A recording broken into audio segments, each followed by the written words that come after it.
Baru-baru ini, seorang warga Manado membagikan uang palsu pecahan Rp10.000 di media sosial.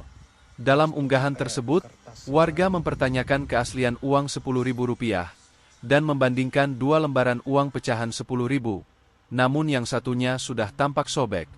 Dalam video, warga menyebut tekstur uang tersebut seperti kertas. Belum diketahui secara pasti uang palsu itu berasal.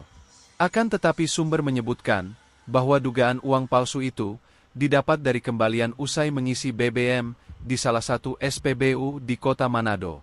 Bahkan hal serupa juga dialami oleh warga lainnya yang membagikan uang palsu pecahan Rp50.000 di media sosial.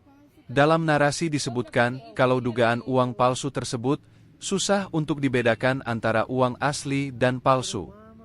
Itu palsu tuh mana di antara dua ini? Biru. PI-nya juga kan. PI-nya.